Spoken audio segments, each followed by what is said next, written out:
메리 크리스마스. 예, 예. 갑자기 제 손이 이 모양이 돼가지고 양복을 입을 수가 돼요. 의관을 갖출 수가 없어서 할 수 없이. 근데 가만히 생각하니까 이 12월 달은 크리스마스 시즌이에요. 예, 시즌을 오픈하는 마음으로 제가 빨간 세타를 입고 나왔습니다. 예, 할렐루야. 예, 예. 원래 12월 달은 빨간색이나 초록색이나 하얀색이나 이렇게 입고 다니고 꺼방 거 입고 다니면 안 돼요. 예, 예. 어쨌든 다음 주에 한번 보겠습니다. 예, 그래서 우리 주님이 오심을 아주 기뻐하고 축하하고 감사하는 한 달 되시기를 예수 이름으로 축원합니다. 예, 제가 오래전에 읽은 책이 한 권이 생각나는데, 일본에 아주 신실하시고 아주 아름다우신 사모님이 한 분 계신데, 다하라 요네코라고 하는 사모님이 계십니다. 근데 이 사모님이 쓴 책이에요. 근데 산다는 것이 황홀하다. 따라서 합시다. 산다는 것이 황홀하다. 이 사모님은 고등학교 다닐 때에 어머님이 갑자기 돌아가셨습니다. 이 어린 딸이 어머님이 돌아가심에 심한 우울증에 빠져서 삶을 포기하고 싶은 마음이 있었어요. 그래서 달려오는 전철에 뛰어들었습니다. 뛰어들었는데 무슨 좋아인지 그가 생명을 부지할 수가 있었어요. 그러나 문제는 뭐냐, 이 사지 중에서 삼지가 절단됐습니다. 다시 말하면 다리 둘이 잘라지고 왼손이 잘라졌습니다. 그리고 오른손도 손가락 2개가 잘려져서 손가락 3개만 이렇게 남았어요. 병원에 입원했습니다. 왜 나는 죽고 싶어도 죽지 못하는가? 가슴을 치며 한탄할 때 어떤 젊은 선교사 지망생인 전도사님이 신방을 오기 시작했어요. 계속 신방을 옵니다. 시간이 없으니까 중간에 생략하고, 왜냐하면 다 이야기해주면 여러분 안 볼 거 아니야. 그러니까 여러분이 나머지 보도록 생략하고, 어쨌든 저차 해서 2년 후에 이 사모님이 퇴원을 하고, 그 목사님이, 전도사님이 목사님이 되고 그 목사님과 결혼을 했습니다. 얼마나 행복한 삶을 살았는지 몰라요. 그런데 어느 날 그 목사님이 열심히 신방하고 열심히 사역을 할 거 아닙니까? 정신이 사역을 하고 이제 집으로 돌아올 시간이 됐는데, 이 사모님이 그 살아가는 목사님을 위해서 저녁상을 준비하고 싶은 마음이 탁 들어왔어요. 그래서 우리 목사님이 좋아하는 것이 뭔가? 감자를 좋아한다 이 말이에요. 그래서 감자를 하나를 집어가지고 감자 요리를 하기 위해서 도마 위에 올려놨습니다. 칼을 들었습니다. 감자를 자르려고 칼을 대면 감자가 또르르 굴러 떨어지는 거예요. 다시 집어서 올려놓고 또 자르려면 또르르 굴러 떨어지는 거예요. 무슨 얘기인지 알아들으세요? 여러분은 그런 경험 없으시지? 제가 손이 이렇게 되고 나서 사과가 먹고 싶어서 사과를 자르려고 도마 위에 올려놓고 탁 하니까 사과가 또르르 굴러 떨어져요. 그때 그 생각이, 그 오래전에 읽었던 그 산다는 것이 황홀하다, 다하라 요네코 사모님의 그 책이 탁 떠올랐어요. 억지로 하고 싶어도 이게 조금이라도 남아있어야 뭘 갖다 대고 할 텐데, 저는 그래 요만큼에 남아있으니까 이렇게도 대고 몸을 비틀어가며 사과를 잘랐는데, 그 사모님은 아무것도 없어요. 어찌 하든지 칼을 대고 주여 하고 하면서 감자를 토막 냈어요. 토막 내니까 반 토막 딱 되니까 탁 엎어놓으니까 그 다음부터는 자르기가 쉬워졌어요. 그러면서 이 사모님이 그 감자를 자르면서 독백처럼 고백한 말입니다. 따라서 합시다. 산다는 것이 황홀하다. 그래도 책 제목이 산다는 것이 황홀하다. 오래된 책이라 절판됐는지는 모르겠지만 아마 여러분 찾아보시면 있을 거예요. 다 사실 필요는 없지만 그룹에서 한 권씩 사서 한번 읽어보세요. 여러분 사지가 멀쩡하잖아요. 그러면 사지 중에 삼지가 잘려진 이 사모님이 산다는 것이 황홀하다면 여러분은 지금 어떻게 해야 되겠습니까? 여러분의 삶은 지금 어떠해야 되겠습니까? 지금 이전에 나오고 싶어도 못 나오시는 분들이 있다니까요. 정말 나오고 싶은데도 못 나오시는 분이 있다니까요. 몸이 아파서 너무 멀리 떨어져 있어서, 교회가 그리워도 못 가는 신세, 교회가 그리워도 못 가는 신세들이 많이 있어요. 그런데 올 수 있는데도 못 온다면 내 하나님 앞에서 어떨까? 산다는 것이 황홀하다. 정말 산다는 것이 황홀하다. 제가 8월 이렇게 다치고 나서 그 생각을 이렇게 했습니다. 지난 2주 전인가요? 제가 주일 설교를 하는데 그 전주에 제가 팔을 다쳤어요. 이 팔이 다쳤는데 어찌 났을 것 같은데 잘 안 나서요. 근데 주일 설교를 해야 되는데 분명히 병원 가면 뭘 어떻게 또 할 것 같은데 다내시기 어려서 꾹 참고 병원을 안 갔지. 그리고 주일날 설교를 했어요. 여러분 주일날 모르셨죠? 그런데 설교 끝나고 월요일날 갔더니 여기 팔 뒤꿈치에 이렇게 뼈가 한쪽하게 잘라졌다고 그래요. 그래서 이제 이렇게 깁스를 제가 했는데, 그러니까 이게 옷을 입으려니까 굉장히 불편하고, 그래서 제가 어쨌든 뭐 우리 침례교니까 할렐루야. 침례교는 자유 할렐루야. 무슨 형식이 없습니다. 뭐 하나님 앞에 거룩함이라는 게 양복 입어야 거룩한 것도 아니고 또 시즌이니만큼 제가 그래도 감사하다 해서 이렇게 입었는데 어때 괜찮습니까? 괜찮아요? 감사합니다. 제가 미국에 살다가 이렇게 와서 한 가지 변한 것이 또 있더라고요. 그게 뭐냐면 주일 저녁 예배가 없어지고 오후 예배가 생겼다는 거예요. 근데 오후 예배인데 오후 예배라고 하니까 좀 껄쩍지근한지 한가족 예배라고 이렇게 이름을 붙였어요. 근데 한가족인데 한가족이 안 모여. 이러면 한가족 예배라는 이름 빼야 됩니다. 그냥 사부 예배다 이렇게 하면 돼. 사부 예배다. 근데 왜 저녁 예배가 오후 예배로 바뀌었을까? 사람은 무슨 일이 있으면 깊이 상고하는 거예요. 그것이 그러한가요? 깊이 상고를 해봤어요. 하나님이 원하셔서 오후 예배가 생겼을까?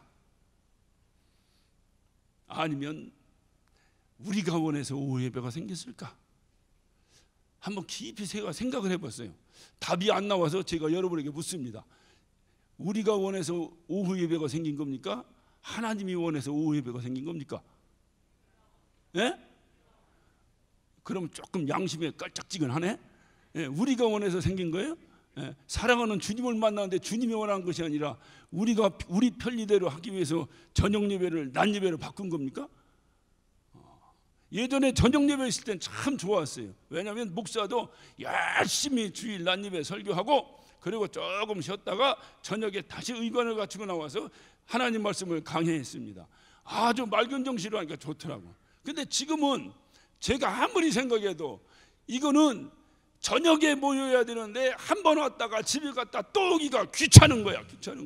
한 번 온 다음에 확실히 끝나고 가버려야지 왔다 갔다 하기가 좀 귀찮은 거야. 우리 마음에. 그러다 보니까 지금 시간은 원래 예배하기에 가장 취약한 시간입니다. 밥은 먹었지 히터는 들어와 뜨뜻하지. 이제 슬슬 졸음이 오는 거예요. 졸음이. 제가 얼마 전에 저 경상북도 상주에 집회를 하기 위해서 내려갑니다. 한참 차를 몰고 내려왔는데 고속도로에 온통 무슨 막 문구가 적혀 있는데 졸음 운전하지 말라는 문구가 적혀 있어요. 잠깐 졸음은 인생을 뭐 날라갑니다. 뭐 어떻습니다. 저도 막 살벌한 문구가 와 그렇게 살벌한데도 막 보는 순간 졸음이 버떡 날라가네. 근데 제가 깜짝 놀란 구호가 하나 있었어요. 잠깐 졸음 번쩍 저승 이렇게 써 있더라고. 와, 난 그렇게 살벌하긴 그거는 우리 문화국민으로서 좀 이게 어떻게 좀 희석을 해서 이게 글을 써야지. 잠깐 졸음 번쩍 저승. 제가 오후 예배를 인도하면서 그 생각이 버떡 나더라고. 잠깐 졸다가 번쩍. 그래서 예전에 D.L. 무디 목사님 때도 아마 그 목사님 설교가 하도 유명하니까 그 라디오 방송국에서 목사님 설교를 중계 방송했던 모양입니다. 그러니까 오늘날처럼 유튜브나 뭐 페이스북이나 뭐 이런 것으로 이게 동영상으로 된 것이 아니라 이거는 그냥 이제 그때는 그런 어떤 시대가 아니니까 라디오 방송으로 이렇게 무디 목사님 설교가 중계 방송됐습니다. 이게 중계 방송이 되면서 무디 목사님 집회에 참석 인원이 3분의 1로 줄어버렸다는 거예요.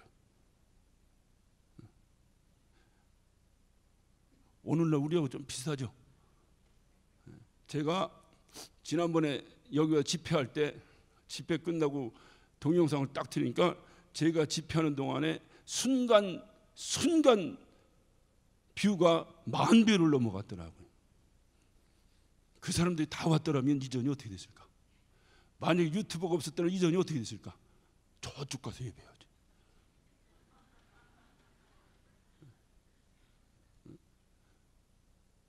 물론 오고 싶어도 못 오시는 분이 있어요. 지성전을 지켜야 되고 여러 가지 어려움이 있고 먼 일 때문에 멀리 가 있고 뭐 몸이 불편하고 여러 가지 못 올 수도 있는데 혹시라도 이전에 앉아있기가 귀찮아서 집에 가서 다 누워서 유튜브로 시청하시는 분에게 권면합니다. 알아서 다음 주일에 나오시기 바랍니다.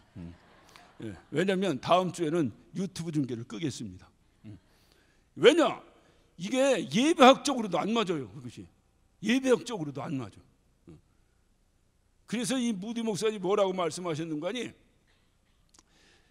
라디오로 설교를 듣는 사람은 사랑하는 사람과 전화로 통화하는 것이요, 직접 나와서 설교를 듣는 사람은 사랑하는 사람과 얼굴을 대면하고 대화하는 것입니다. 그래서 뭘 알아들으셔야 되는데 이게. 여러분, 사랑하는 사람과 데이트하는데 직접 만나서 얼굴을 대면하고 차 한잔하면서 데이트하기 원하십니까? 아니면 주로 전화로 데이트하기 원하십니까? 예?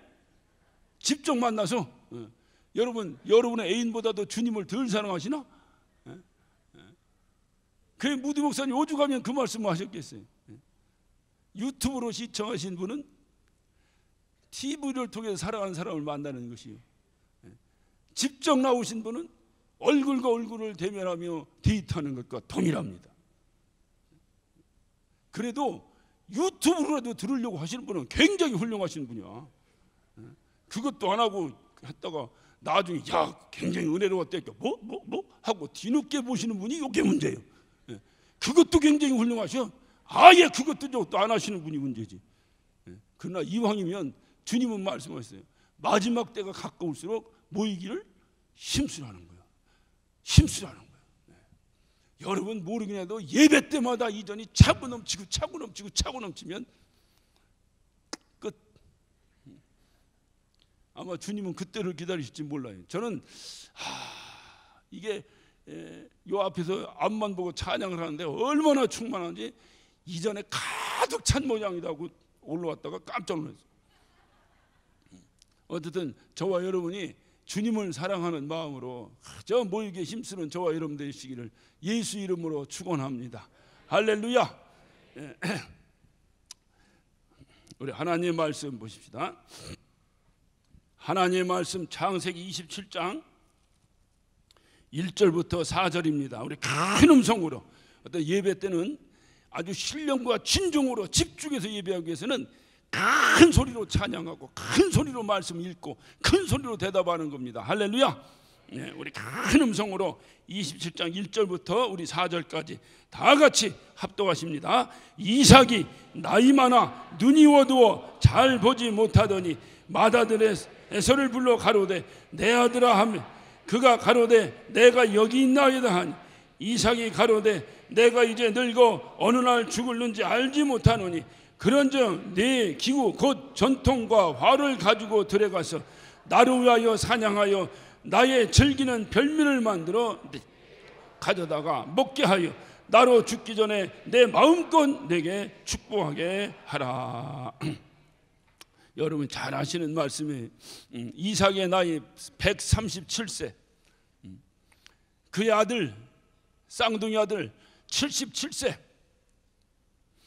137세의 아버지에게 77세의 아들들이 복 받으려고 난리치는 장면이 오늘 이 말씀입니다. 근데 저는 이 말씀을 보면서 네 가지의 의문이 들었어요.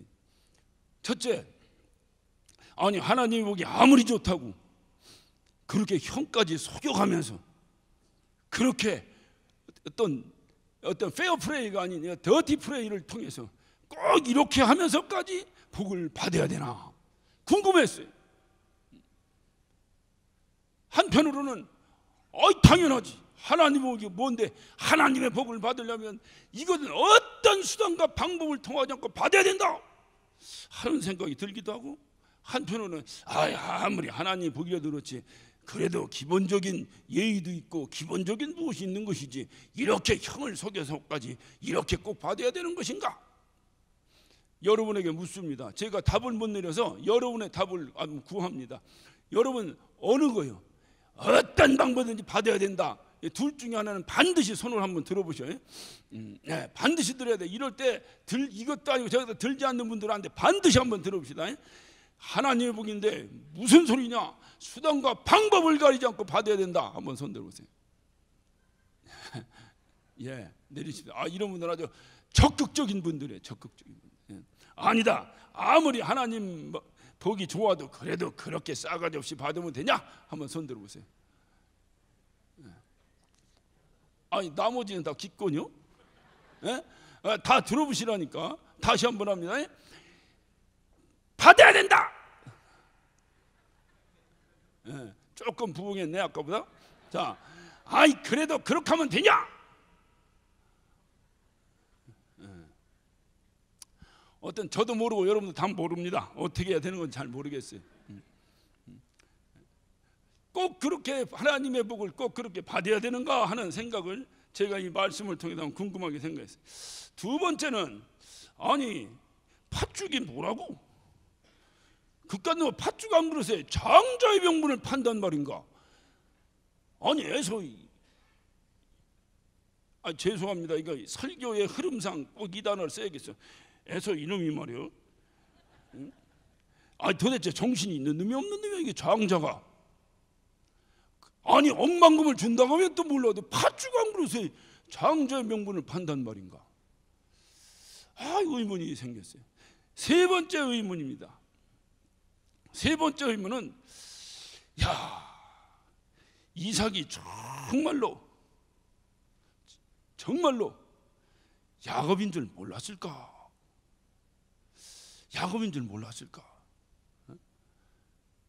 이삭이 아무리 눈이 어둡다고 해도 이삭이 지금 137세입니다. 성경은 이삭이 180세까지 살았다는 거예요. 그 이후로 거의 40여 년을 더 살았어요. 또 이삭이 원하는 것이 뭐냐면 나에게 별미를 가져와라.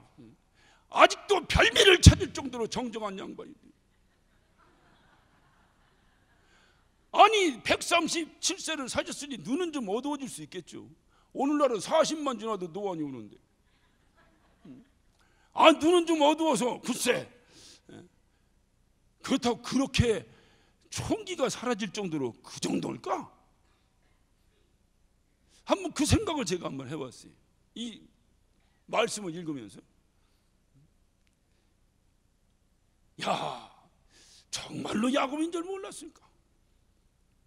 그것도 아들이 100명도 아니고 딱 쌍둥이 둘인데, 그것도 두 녀석이 완전히 서로가 특징이 달라서 하나는 털복숭이요, 하나는 맨돌이요, 하나는 막 사나이적인 사람이 막 남성 호르몬이 넘치는 사람, 하나는 여성 호르몬이 많아서 엄마 하고 엄마 치마폭이나 붙잡고 다니는 사람인데 이거를 구별 못할까? 이걸 구별 못할까? 거의 이삭이 40세에 결혼했으니 137세면 자기 아내 리브가와 함께 거의 100년 가까이를 살았습니다. 100년 가까이. 장로님 나를 봐봐요. 장로님 결혼하신 지 얼마나 됐어요? 권사님하고 43년. 지금 장로님이 눈을 싹 가리고 브라인드가 됐어요. 눈을 싹 가렸습니다. 가리고 권사님 음식하고 옆집 아줌마 음식하고 딱 갖다 주면 구별하여 못해요. 구별합니까? 알긴 하는데 옆집 아줌마께 더 맛있어서 아는 거예요? 그냥 안 봐도 딱 합니까? 맛만 보면? 43년을 사신 분도 딱 입에 대기만 하면 내 아내의 음식인가 남의 아들의 음식인가를 구별하는데 100년 가까이를 얻어먹은 사람이, 오늘 같은 이삭은 살아남지 못합니다. 소방 맞아버리지.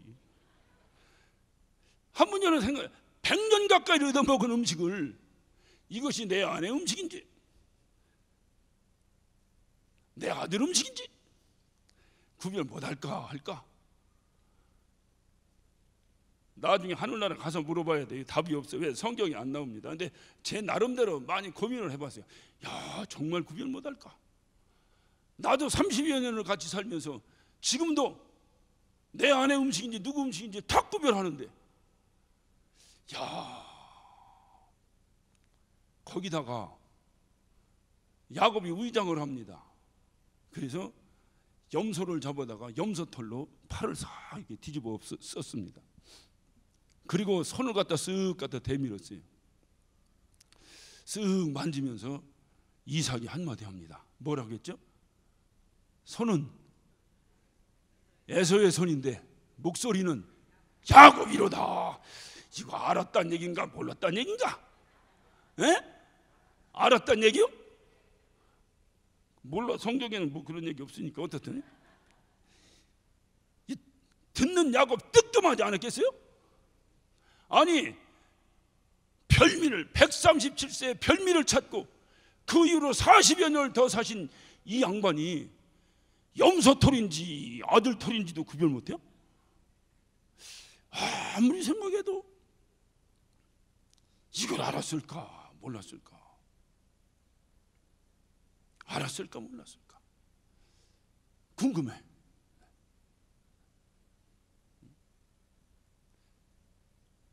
네 번째 의문이 또 왔어요. 만약에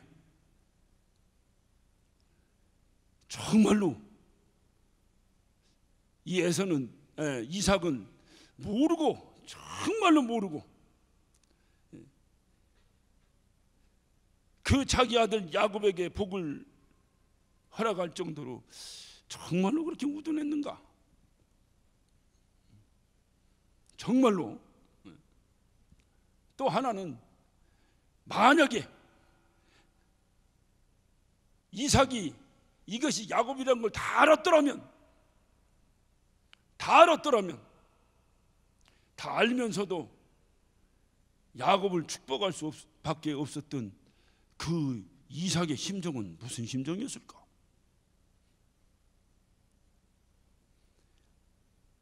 이삭은 분명히 장자인 에서에게 복을 주기 위해서 야곱을 부르지도 않습니다.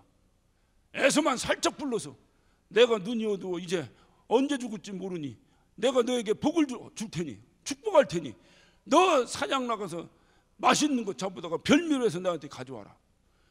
야곱에게는 기회조차도 주지 않았어요. 그리고 에서에게만 기회를 줍니다. 그랬던 이삭이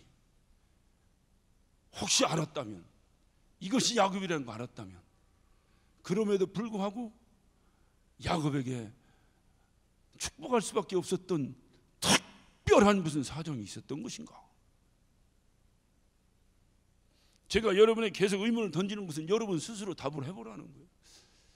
그렇다면 특별한 사정이 있었다면 어떤 사정일까?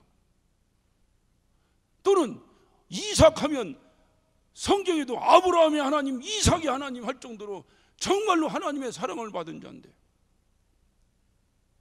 이가 이렇게 우둔한 자로, 이렇게 자기 아들, 큰아들, 작은아들도 구별 못하는 자로 이렇게 전락할 정도로 이렇게 될 수밖에 없었던가?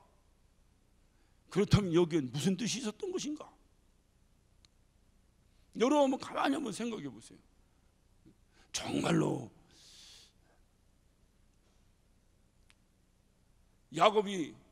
이삭이 정말로 모르고 야곱에게 축복했든, 다 알면서도 야곱에게 축복할 수밖에 없었든 어쨌든 간에 야곱이 복을 받았습니다. 그 이유가 뭘까요?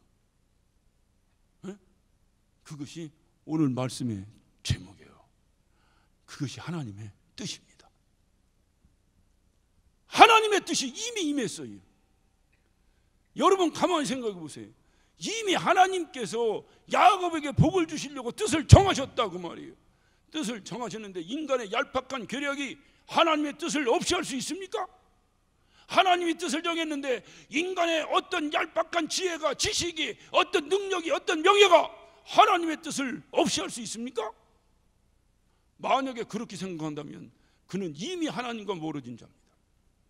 하나님의 뜻이 임하는. 우리 신앙생활이 뭐냐? 믿는다는 게 뭐냐? 하나님의 뜻을 믿는 거예요. 하나님이 나에게 하신 약속을 믿는 거예요. 하나님이 나에게 어떤 뜻을 내리셨는가? 다른 사람보다도 하나님이 하셨다면 나는 그것을 믿습니다. 할렐루야. 이것이 우리의 신앙이에요. 이것이. 자, 한번 봅시다. 25장 그 앞으로.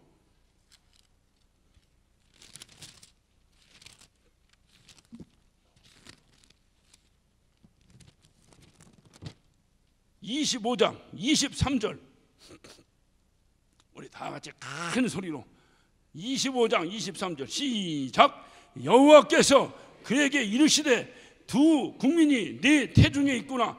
두 민족이 네 복중에서부터 나누리라. 이 족속이 저 족속보다 강했고 큰 자는 어린 자를 섬기리라 하셨더라. 누구에게 누가 말씀하신 거예요? 네? 하나님이. 그렇지, 하나님이 리브가에게 하신 얘기. 리브가가 임신을 했는데 복중에 쌍태가 이게 임신이 된 거예요. 돼가지고 끊임없이 두 쌍태가 싸우는 거예요.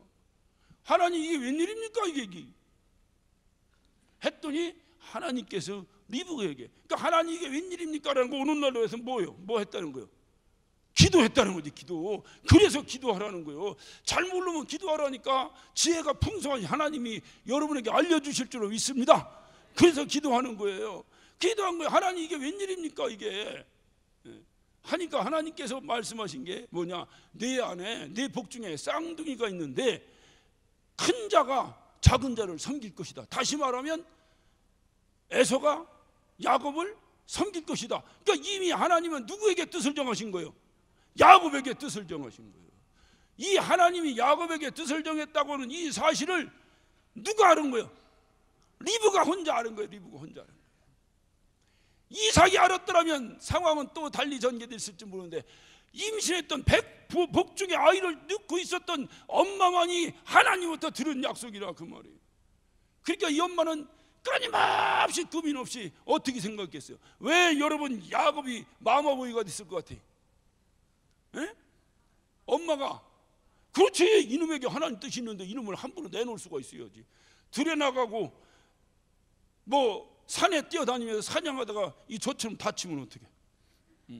그러니까 이 엄마가 이 작은 아들을 침 아프게 끌어안고 사는 거예요. 왜? 언젠가 이 아이에게 하나님의 약속이 임할 것이다. 믿었기 때문에. 믿으니까. 여러분도 다 자식 낳고 살잖아요. 큰아들 작은아들 둘, 아들 둘 길러보신 분 계세요? 누가 그래도 아들 둘만 낳고 기른 사람은 예수 안 믿어도 천국 간대요. 그래서 그게 무슨 얘기니까 이미 이 땅에서 지옥을 다 경험했기 때문에 더 이상 지옥 갈 필요가 없기 때문에 천국 간다는 거예요.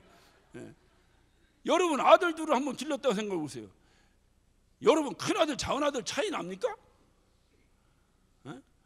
그래도 이 동양적인 사고에서 그래도 큰아들이 그 마음을 누구나 다 갖는 거예요. 그런데 이 리브가는 전혀 큰아들에게 관심이 없어요. 왜? 오늘 한마디만 하면 되는데 왜? 그렇지, 하나님의 뜻이 임하니까 아무런 관심이 없어요. 그리고 오직 하나님의 뜻이 임한 이 야곱에게만 관심이 있어요. 엄마가 품에 끼고 이 야곱을 빨고 닦고 야곱을 기릅니다. 그런데 어느 날 이 엄마가, 이 아버지는 큰아들 장자권을 가는 큰아들에게 관심이 있으니까 에서만 딱 부르고, 야 내가 이제 근력도 없고 눈도 없고 언제 죽을지 모르니 내가 너희들에게 축복할 테니 너 가서 사냥해서 별명 만들어 와라. 이 작은 아들에겐 기회도 주지 않고 큰아들에게 하는 그 소리를 이 엄마가 들은 거예요. 싹 들은 거예요. 그러면 아니 아버지가 큰아들에게 복을 주던 작은아들에게 복을 주던 아니 내 아들에게 복을 준다는데 이 엄마야 무슨 상관이 있어요? 근데 이 엄마는 무엇을 알았어요? 그렇지, 하나님의 뜻을 아는 거야. 하나님의 뜻을 알아보니까 이건 안 되는 거야. 그러니까 잽싸게 작은아들을 불러다가 차차차차차차차차차 알려줍니다. 네 아버지가 지금 이러해서 네 형에게 축복을 하려고 하는데 너 그러지 말고 네가 받아야 된다. 왜? 그것이 하나님의 뜻이기 때문에 네가 받아야 된다. 네가. 그래서 그 작은 아들에게 대신해서 엄마가 별미를 만듭니다. 아니 100여 년을 같이 살았으니 남편이 뭐 좋아한다는 걸 훤히 아는 사실 아니야? 예? 에서가 뭘 알아? 거기서 갔다가 황소 한 마리 잡아다가 삶아주는 물로도 자기가 뭘 알아? 엄마가 정성껏 요리를 해가지고 이게 아버지가 제일 좋아하는 요리니 이거 아버지에게 갖다 주고 너 이리 와, 그 염소 잡은 거 이리 가져와 해서 염소 가죽을 벗겨가지고 판에다 다 씌워서 싹 이렇게 변장시켜서 아버지에게 집어넣습니다. 이상하지 않아요? 아, 큰아들은 자기 뱃속에서 나온 아이가 아닌가? 이게 어머니의 모성애로서는 이해가 되지 않는 거예요. 왜 리브가의 마음에는 이런 마음이 들었을까? 그렇지, 하나님의 뜻이 그에게 임하여 그는 하나님의 뜻을 알고 있었기 때문에 그렇게 할 수밖에 없었던 거예요. 하나님의 뜻을 아니까. 하나님. 그래서 야곱이 쓱 들어간 거예요. 그렇다고 한다면 이삭이 야곱인지 에서인지 모를 정도로 그렇게 우매한 자가 됐다고 한다면 그 우매한 자가 되도록까지 누가 만든 거예요? 하나님이 만든 거예요. 자기 뜻을 이루시기 위해서. 또는 다 알았다 하더라도 알면서도 야곱을 복줄 수밖에 없었던 이삭의 그 심정을 누가 움직인 거야? 하나님이 움직여버려. 하나님이 움직여. 알았는지 몰랐는지는 너 천국에 가서 만나보려면 물어보더라도 하나님의 뜻이 임하면 불가능이 없습니다. 할렐루야. 하나님의 뜻이 임하면 불가능이 없습니다. 여러분, 이 세상에서 나보다 나이 어린 삼촌이나 고모는 있어도 나보다 나이 어린 형은 없습니다. 뭔 얘기인지 알아들으시지? 형은 1분 1초라도 먼저 나온 게 형이요? 근데 삼촌은 나보다 어린 삼촌도 있어. 제 외당숙이 저하고 나이가 같은데 외당숙이면 삼촌뻘입니다. 이렇게 오촌 삼촌뻘입니다. 아이 어려서 초등학교 다닐 때 꼭 우리 어머니 보고 누나 하고 다니. 이씨 우리 엄마 보고 항상 싸웠어. 이런 삼촌은 있어요. 근데 형은 없습니다. 나이가 들면서 지금 만나면 나는 그 외당숙에게 반말하기 어려워. 나이가 드니까. 나보다도 나이 어린데. 아유 어떻게 잘 지내셔? 예. 어이 조카는 잘 지내? 아이씨 예 어떻게 잘 지내셔? 나보다 나이 어린 삼촌은 많아요. 고모도 많고 외삼촌도 많고 이모도 많고.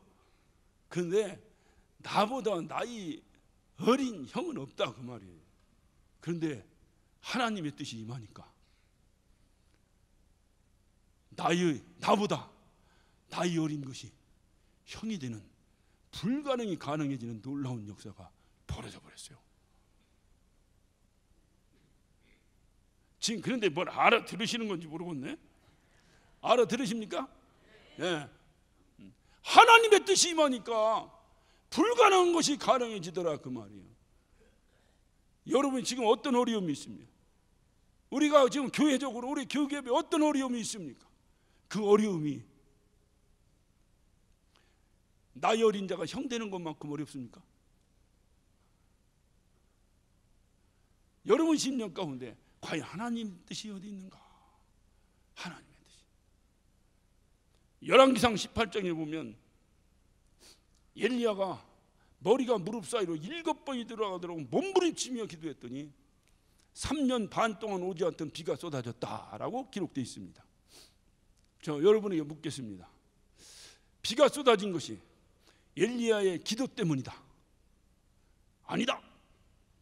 하나님의 뜻이다. 에? 이제 에릭까지 한 거예요. 왜? 여기까지 들으니까 이게 하나님 뜻인데 보니까 기도를 한 건데 이게. 그래 성경을 봐야 돼요. 여러분 열왕기상 18장 1절을 한번 이렇게 한번 보세요. 오늘 또 우리 장로님들 총회 있다고 그러시대. 신경 써서 끝내야겠네. 열왕기상 18장 1절.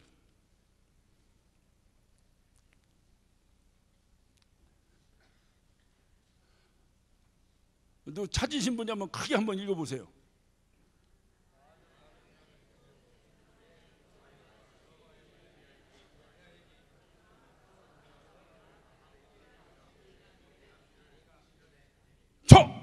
하나님이 이미 비를 주시겠다고 약속하셨어요? 안 하셨어요? 하셨다니까. 하셨는데 엘리야는 왜 기도했을까? 하셨는데 야 우리 아들이 아빠 돈 줘요. 내가 줄게. 그런데 이놈이 자꾸 달라고 그래. 그러면 성질로 안 나. 근데 여러분 이걸 잘 하셔야 돼요. 우리의 신앙생활을 여기서 다시 정립하셔야 돼요. 우리가 기도하는 것은 하나님의 약속을 믿는다고 하는 증거입니다. 하나님의 약속을 믿지 않는 자는 누구도 기도하지 않습니다. 여러분이 기도하는 것은 하나님이 나에게 약속하셨다고 하는 것을 믿습니다 하는 증거로 기도하는 거예요. 이미 엘리야에게 하나님은 약속하셨어요. 내가 이대 3년 반 동안 오지 않던 비를 내리게 하겠다.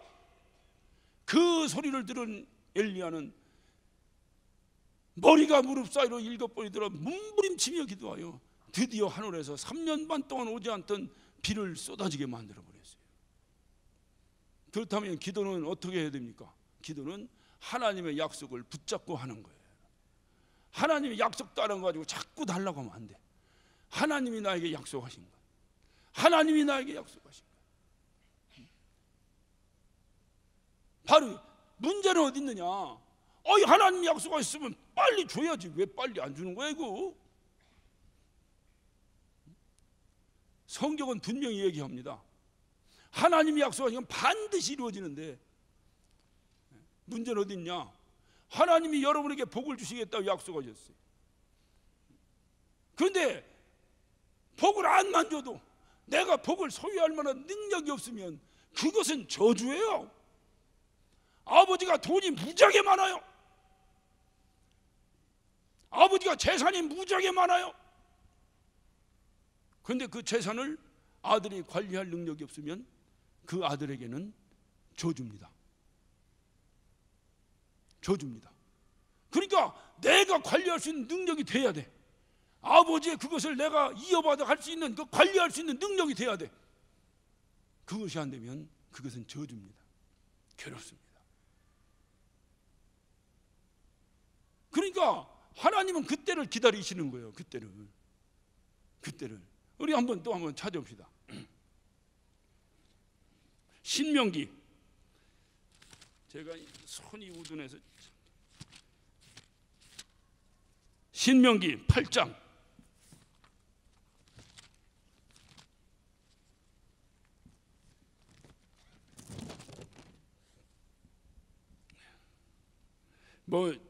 긴인데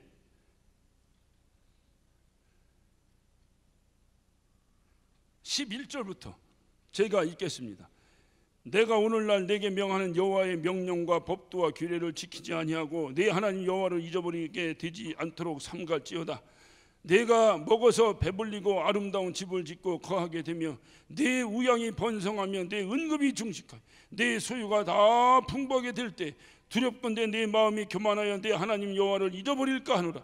여호와는 너를 애굽 땅 종되었던 집에서 이끌어내시고 너를 인도하여 그 광야에서 위험한 광야 곧 불뱀과 전갈이 있고 물이 없는 간조한 땅을 지나게 하셨으며 또 너를 위하여 물을 굳은 반석에서 내시며 내 열조도 알지 못하던 만나를 광야에서 내게 먹이셨나니 이는 다 너를 낮추며 너를 시험하사 마침내 내게 복을 주려 하심이라. 이미 하나님은 이 이스라엘 백성들에게 복을 약속하셨어요. 그럼 바로 줘야 되는데 왜 40년 동안 이렇게 돌렸을까? 이유는 한 가지입니다. 오직 하나님만을 바라보라는 거예요. 너는 오직 하나님만을 바라보라는 거예요. 그 훈련하는 거예요. 그래서 만나를 줘도 이틀 3일치 모아서 저축해서 없습니다. 그날 주워서 그날 먹으면 더 많이 욕심내서 걷어봤자 그것은 그날 지나면 다 썩어버립니다. 왜 하루하루를 줬을까요? 이것은 이유가 있어요. 왜 하루만 주워서 먹으라고 했는데 이틀치를 모아뒀을까요? 그것은 내일 혹시 하나님이 안 주실지도 모른다고 하는 불신앙 때문에 그런 거예요. 그러니까 하나님이 날마다 주신 거예요. 그건 뭐예요? 나를 믿으라는 거예요. 나를 믿으라는 거예요. 이 훈련을 끊임없이 했다는 거예요. 물이 없는 간조한 땅을 건너게 하고 심지어는 반석에는 물을 내게 해서 너에게 먹게 한 이유가 뭐냐? 너를 낮추셔서 마침내 너에게 복을 주시. 왜? 낮춰서 겸손하고 하나님 앞에 겸손한 자에게 하나님은 은혜를 주신다 하셨으니 겸손하게 낮춰서 오직 하나님만을 바라볼 수 있는 그때 그 그릇이 되었을 때에 하나님이 약속하신 복을 주신다는 거예요. 저는 그런 생각을 해봐요. 이 개혁이냐 금방 끝나버렸다. 여러 가지 상황으로 와서 이거 길게 갈 일도 아닌데 이게 왜 이렇게 길게 가는 거예요? 가만히 한번 생각해봐요. 여러분 시작하자마자 팍 하고 끝나버렸으면 여러분 김장 담궈서 동네 돌렸을까 안 돌렸을까? 돌렸을까 안 돌렸을까? 에? 어린아이들 데려다가 학생들 교육시키겠다고 연탄 날릴까 안 날릴까? 에? 교회다운 교회가 될까 안 될까? 그거는 여러분의 소원이지 하나님 보실 때는 아닌 거예요. 여러분 개혁하자마자 금방 여러분이 승리했다면 그 교만이 하늘을 찔러 외부 강사가 와서 강의하는 것에 대해서 은혜를 받을까 못 받을까? 요즘 은혜 받잖아. 외부 강사들한테 은혜 받잖아. 이런 말씀도 있네. 은혜 받잖아. 어떻게 하다 이렇게 된 거야? 몸이 허해졌어? 갑자기 주님 만날 때가 다 된 거야? 이게 뭐야? 아니야. 시간이 흐르면 흐를수록 여러분의 심정 가운데 거룩한 교회가 건축되고 있는 겁니다.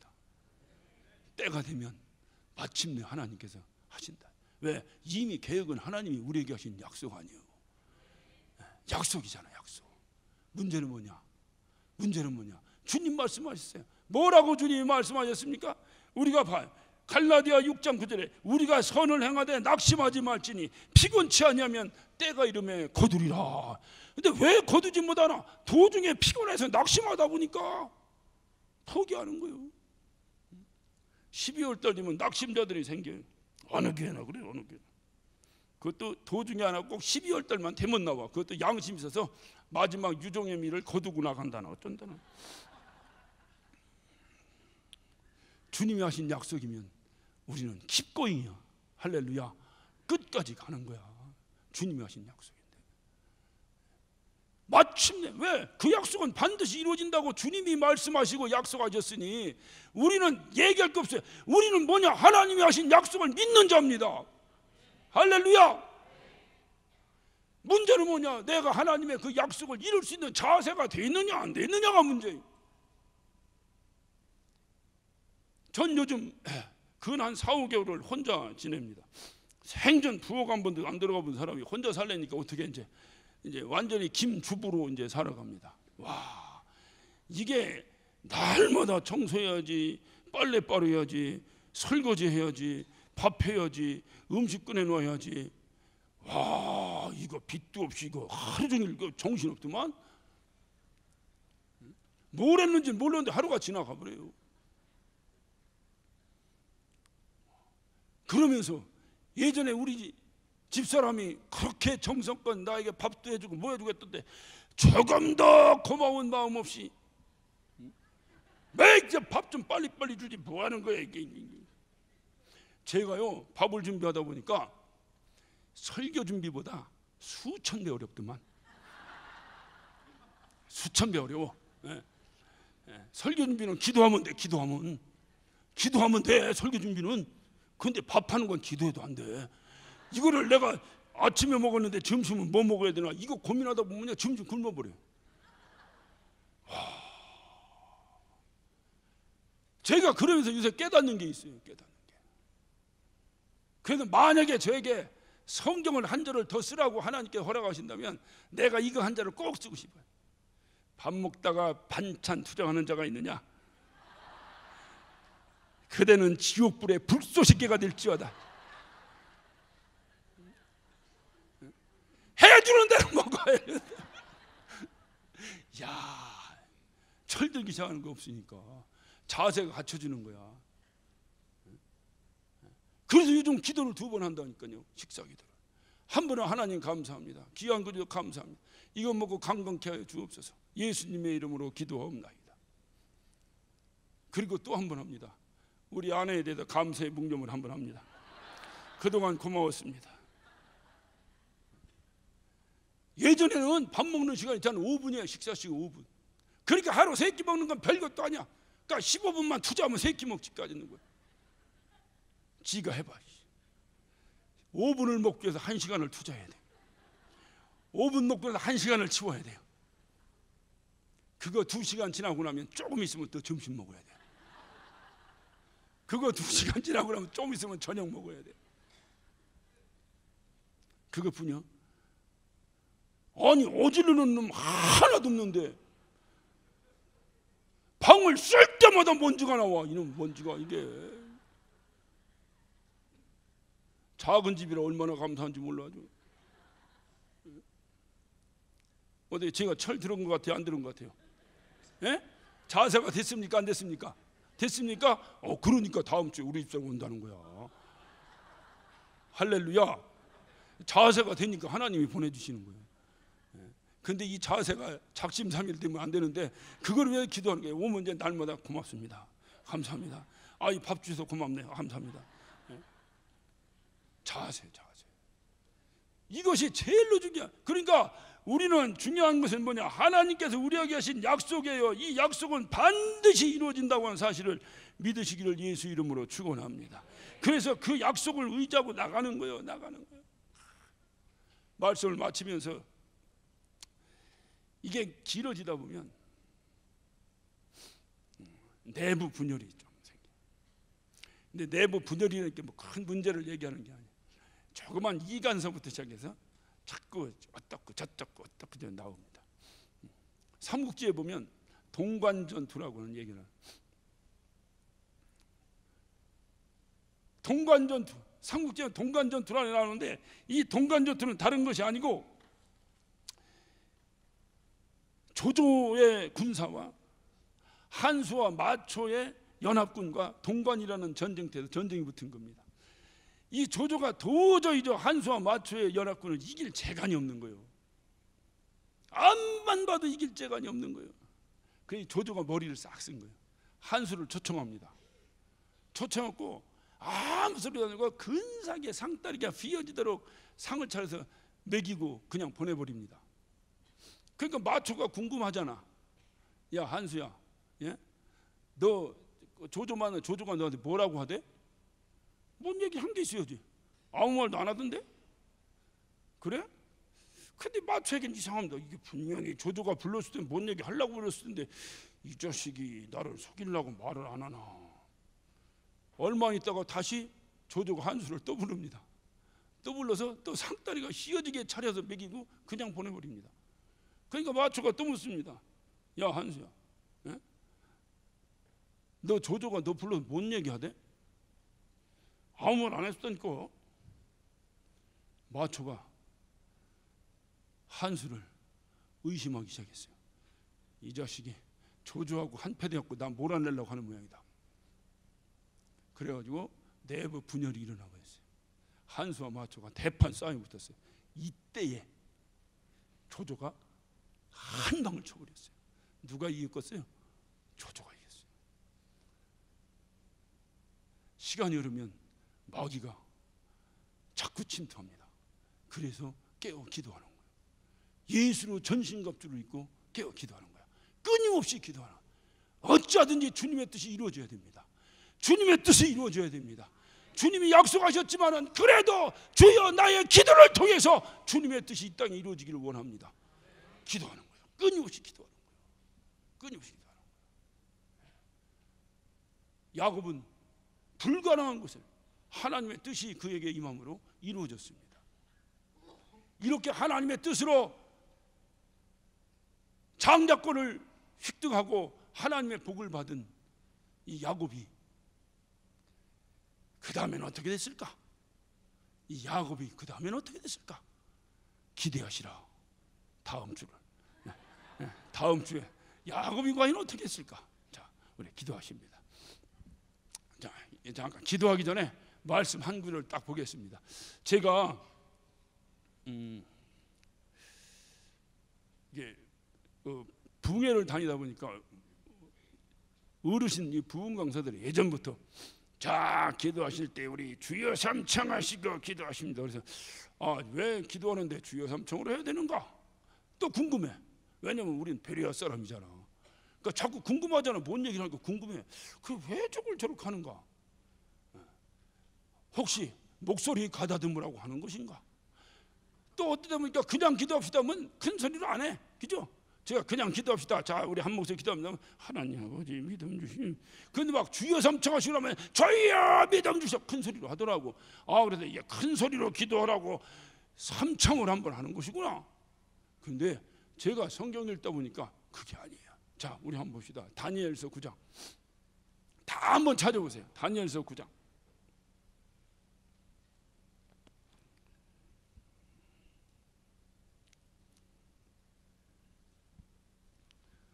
다니엘서 9장 우리 19절. 자, 하박국도 아니고 다니엘이니까 금방 찾지. 자, 다니엘서 19장 9절 9장 19절 시작.